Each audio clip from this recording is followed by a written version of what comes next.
বিসমিল্লাহির আমাদের সেটের হচ্ছে 8টা যদি আমরা টাইপ করতে পারি, এখান থেকে যেভাবেই সৃজনশীল আসুক না কেন সেট ফাংশন থেকে আমরা তার সমাধানগুলো অনায়াসেই করে দিতে পারবো। সো এই 8টা টাইপের আজকে আমরা একটা টাইপ সমাধান করার চেষ্টা করব। তো দেখো, টাইপ 1 হচ্ছে তালিকা পদ্ধতিতে প্রকাশ করো।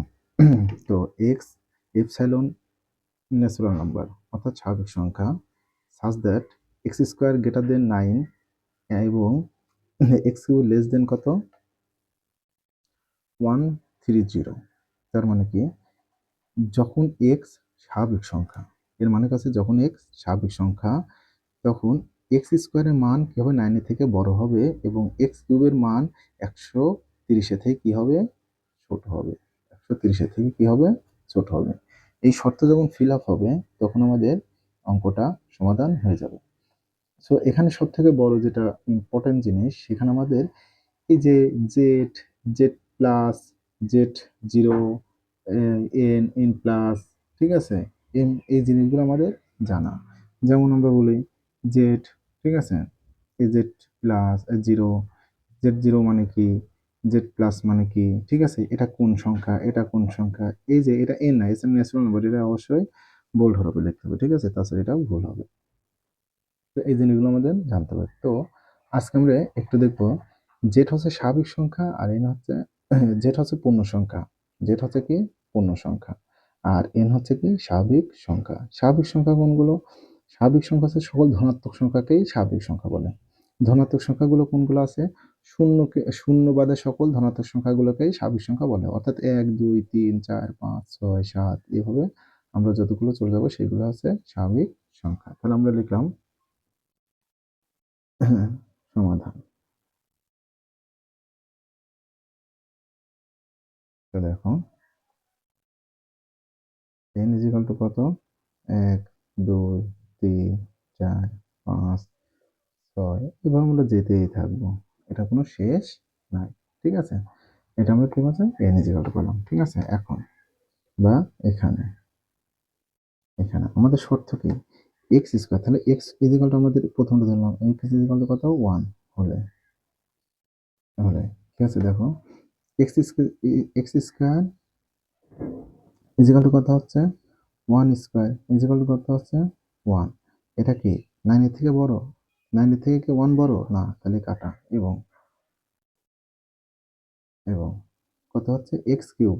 x কিউব মানে কি x cube is equal to 1 cube is equal to 1 cube করলে কত হয় 1 ই হয়। এটা কি 100, এটা থেকে এটা চিহ্ন হবে 130। এটা থেকে 130 বড় না? তাহলে এটা সঠিক আছে। আর দেখো x ইজিক্যাল টু 2 হলে, x ইজিক্যাল টু 2 হলে x square is equal to 2 square is equal to কত 4।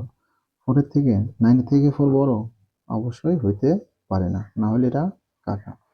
এবং এক্স কিউব ইজিক্যাল টু কত 2 এর উপরে কিউব ইজিক্যাল টু 2 এর উপর কিউব দিলে 8। 8 এর থেকে কি 130 বড়? 8 এর থেকে 130 বড় না? এটা সত্য। তো ঠিক গেল এক্স ইজিক্যাল টু কত 3 হলো। এক্স স্কয়ার ইজিক্যাল টু, তাহলে 3 কি স্কয়ার করলে হয় 9। 9 এর থেকে কি 9 বড়? 9 এর থেকে 9 বড়, এই যে শর্ত। 9 এর থেকে কি 9 বড় না? 9 9 এর সমান। এখানে যদি লেস ইকুয়াল থাকতো, এমন থাকতো লেস ইকুয়াল, তাহলে এই শর্তটা সত্য হতো। এবং x cube is equal to 3 cube is equal to 3 cube করলে কত হয় 27। 27 থেকে 130 বড় না? বড়, এটা সত্য। দেখেন আমরা x1 x2 x3 is equal two বসাইছি, কি হয়েছে এর মানগুলো কি হয়েছে এক্স স্কোয়ার গ্রেটার দেন 9 এর থেকে বড় এবং এক্স কিউব লেস দেন 130 থেকে ছোট। তার মানে এইগুলো আমাদের আছে, গ্রহণযোগ্যতা আছে, কিন্তু এইগুলো গ্রহণযোগ্যতা নাই। তো এই তালিকা পদ্ধতিকে প্রকাশ করতে হলে আমাদের দুইটা শর্ত দেওয়া আছে, এই একটা শর্ত, এই একটা শর্ত। যে শর্তগুলো, যে মানগুলো উভয় শর্ত অর্থাৎ দুইটা শর্তকেই ফিল আপ করবে সেই মানগুলো গ্রহণযোগ্য। আর যে মানগুলো একটা ফিল আপ করবে আর একটা ফিল আপ করবে না, এটা গ্রহণযোগ্য হবে না। তাহলে x ইকুয়াল 4 হলে ইকুয়াল টু 4 হলে x square equal to 4 square equal to 4 ছাড়া 16, 16 থেকে 9, তাহলে 9 থেকে 16 বড় না? বড়, ভালো। x cube equal to 4 cube equal to 4 cube করলে কত হয় 64।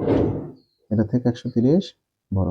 তাহলে দেখেন এখানে কি হচ্ছে এই 17 এর জন্য x ইকুয়াল 4 এর জন্য এটাও কি হচ্ছে সত্য, 9 থেকে 16 বড়, আবার কাছে 64 থেকে 130 বড়, এরাও সত্য। x ইজিক্যাল টু 5 হলে 5 হলে x square is equal to 5 square is equal to কত? 5 স্কয়ার করলে হয় 25, 25 থেকে কত? 9 থেকে 25 বড় না, এটা সত্য। এবং কি হচ্ছে x cube, x cube is equal to কত? 5 কিউব, 5 কিউব করলে কত? 125, 125 থেকে কত হচ্ছে? 30 বড়, 125 থেকে 30 বড় না, তাহলে এই সত্যটাও সত্য, এই সত্যটাও সত্য। x ইজিক্যাল টু 6 হবে। x স্কয়ার ইজিক্যাল টু কত? 6 square is equal two 6x square করলে কত হয়? 36, 6x স্কয়ার করলে হয় 36, 36 এর দিন কত? 9 বড়। এবং ঠিক আছে, x কিউব ইজিক্যাল টু কত? 6 কিউব, মানে 6x কিউব বলে কত হচ্ছে? 216, 216, 216 থেকে 216 থেকে 130 বড়, 216 থেকে 130 বড়, তাহলে এটা হচ্ছে কি গ্রহণযোগ্য নয়।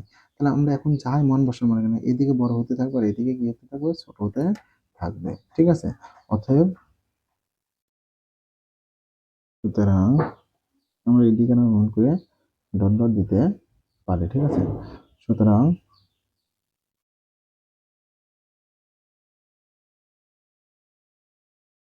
গ্রহণযোগ্য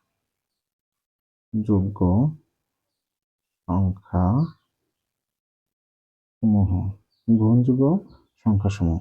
সেই গ্রহণযোগ্য সংখ্যাসমূহ দেখতে হবে আমাদের উভয় শর্ত, এখানে দুইটা শর্ত আছে, এই একটা শর্ত আর এই একটা শর্ত। এই শর্তটা যেগুলো কি করবে, ফিল আপ করবে, সেগুলো আমাদের গ্রহণযোগ্য। দেখো আমাদের এক যখন একটা ফিল আপ, এটা হচ্ছে গ্রহণযোগ্য নয়, এটা গ্রহণযোগ্য, তাহলে এটা নেওয়া যাবে না।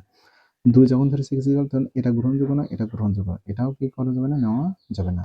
3 যখন ধরেছি, এটা গ্রহণযোগ্য নয়, এটা গ্রহণযোগ্য, তাহলে একটা গ্রহণযোগ্য, একটা গ্রহণযোগ্য না, এটা নেওয়া যাবে না। 4 যখন ধরি, দেখো তো এটাও গ্রহণযোগ্য, এটাও গ্রহণযোগ্য, উভয় গ্রহণযোগ্য না, উভয় যেটাতে সবই শর্ত গ্রহণযোগ্য সেই মানটা নেওয়া যাবে। 5 যখন ধরেছি, যেমন দেখো এটাও গ্রহণযোগ্য, 9 থেকে 25 বড়, আর কি 125 থেকে 130 বড়, তাহলে এটাও গ্রহণযোগ্য। 6 যখন ধরেছি, দেখো এটা গ্রহণযোগ্য, কিন্তু এটা গ্রহণযোগ্য নয়, তাহলে এটা নেওয়া যাবে না। অতএব নির্ণয় সেট, নির্ণয় সেট ইজিক্যাল টু কত? আমাদের গ্রহণযোগ্য আছে কত? 4 আর 5, এটাই আমাদের কি অ্যান্সার। সো এমন সেট তালিকা পদ্ধতিতে আমাদের অনেকগুলো আসবে, আমরা একটা করলাম, আমরা নেক্সটে চলে যাই।